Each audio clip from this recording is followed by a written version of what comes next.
Hello, once again, thank you very much for joining me for today's video. Today I'm going to be showing you how to import reviews from AliExpress to your Shopify store. This is a very easy and straightforward tutorial, so stick with me and let's get started. First thing first that you have to do is you have to download this app called Ali Reviews.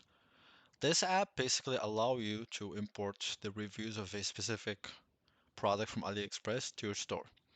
So you just have to download it, install it.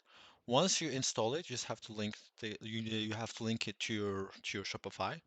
And then once you do, it will appear here. You just have to click on it.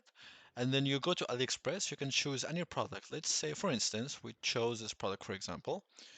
You just copy the link of it. You copy the link of the product, and then you go back, you paste it.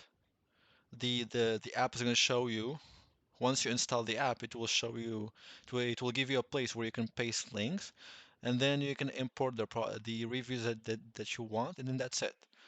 This is how you can import reviews from AliExpress to your Shopify store. Thank you very much and have a great day.